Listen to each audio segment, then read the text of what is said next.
Good evening, everybody. I welcome everybody for this session on CPU scheduling.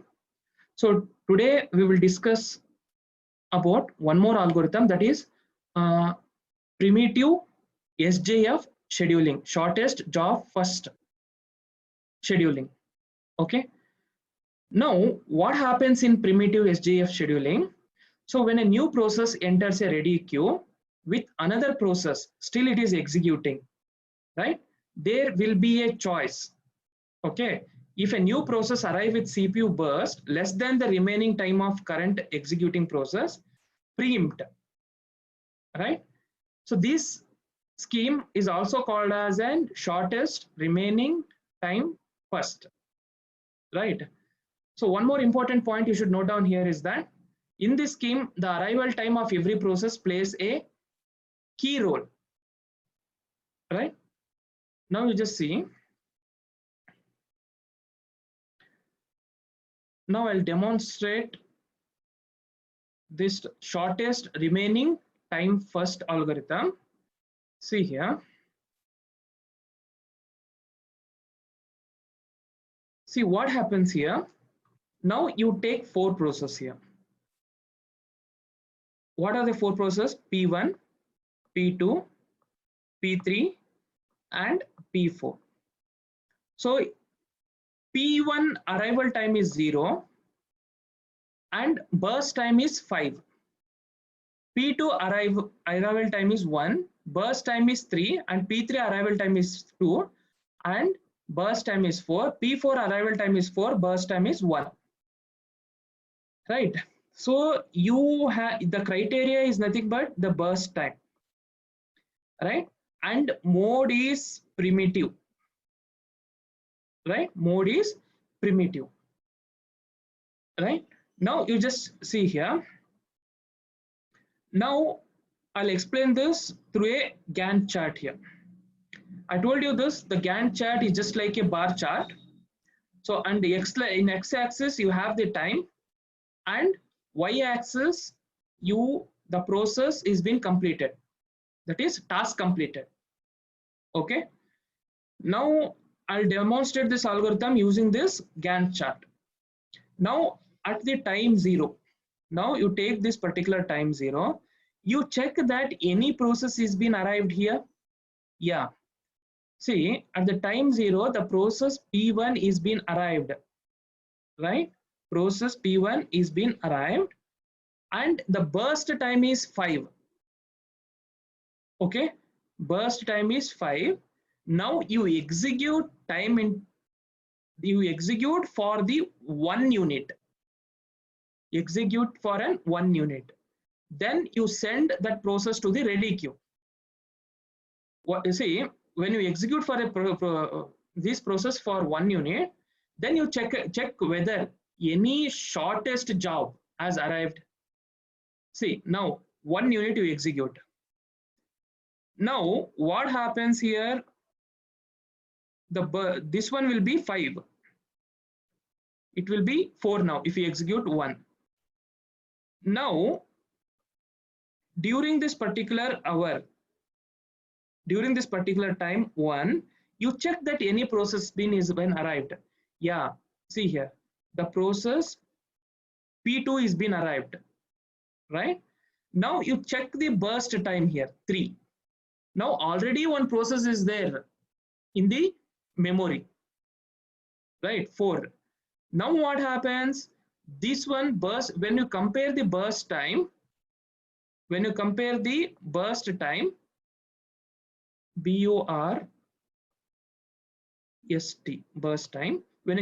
burst time with the previous process, this burst is 3, this is 4. Next what happens? The process P1 will be sent to the ready queue. Then CPU will execute the process P2. How long it will execute? Only for 1 unit. The process P2 you're going to execute for the 1 unit. That's it. Right? Now it will be 2. Right? Now at this particular time 2, to check that any process been arrived here. Yeah. See, the process P3 arrived here. 3. You just check it here. Process P3 is been arrived. Now total how many processes you have here? P1, P2, P3. Three processes are there in the memory. Now you check the burst time here. Burst time. See, P1 burst time is 4, P2 burst time is 2, and P3 burst time is 4. Now P2 burst time is less, no? You're going to execute for a process for 1 unit. Then it will become 1. Next, 2 plus 1 is 3. Then process P2 will get executed. Now it is 1. Still 1 unit has been left to execute. Now, during the time interval, during the time you just 3, during the time 3, you check that any other process has been arrived? No. Right? Now P1, P2, P3 you have. You check the burst time. P1, P2, P3. P1 is having the least burst time. So you are going to execute that process P2. Okay, for 1 unit. 3 plus 1, 4.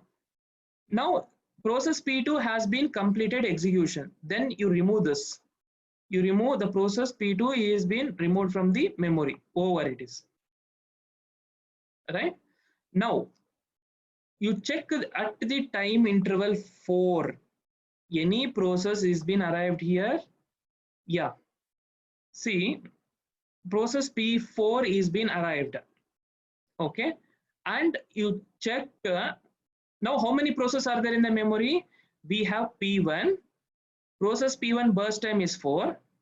P2, P2, P2 burst time is 1.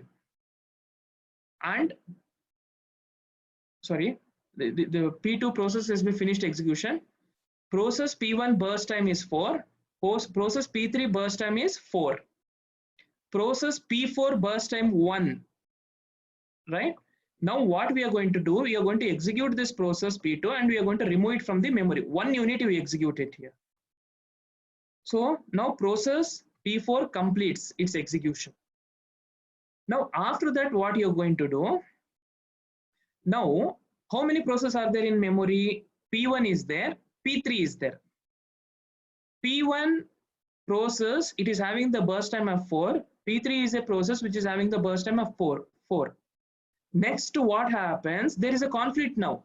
Both burst time are same. Now, when there is a conflict, what you have to do? The process which has been arrived first, that is first in, first out, you're going to execute that process. Which is a process has been executed? Now P1, 4. Now what happens? You execute this process P1 for 1 unit. Next what happens? It will be 3 if you execute. Right? Now you execute the same process because this is having the less, right? Burst time is less when you compare P1 with P4. You execute one more time. Right? Now again you see that if burst time is less, again you execute one more time. Right? Now you have only one you have. Right? Only 1 unit is there. Now this you're going to execute one more unit and P1 is removed from the memory. Over. The P1 has been completed its task. Now how many processes we have? We have P3. Now what is the burst time it is having? 4. Now directly you execute this another 4 units because there is no other process, right? 4 units you're going to execute for the process P3. Right? 9 plus 4, it is 30. Okay. Now after this, okay, after this, you have to calculate the, what is that? CT, right? Completion time. When the process has completed the execution, see here, P1 is there here at the 9th hour, right? You write it this one as 9. When P2 has completed 4, see here, P2, when P2 has completed his execution, here at the time 4, right? 4. When P3 has completed execution, 13, right? 13, you write 13 here. When P4 has completed execution, here 5,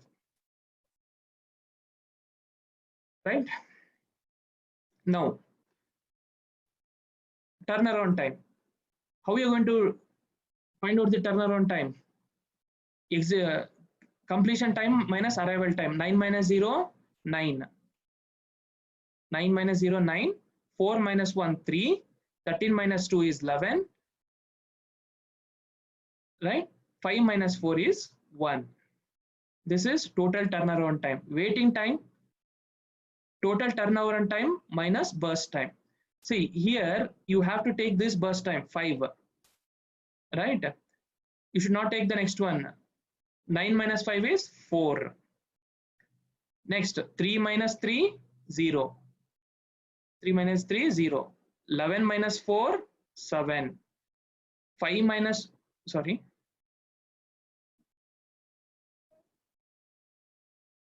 11 minus 4, 7. Here, total turnaround time minus burst time. 1 minus 1, 0. Response time, how you're going to calculate? I told you this. The CPU, when the process, see when that process has got the first time CPU minus arrival time. The process P1 has got first time when the CPU at the time 0. 0 minus 0 is 0.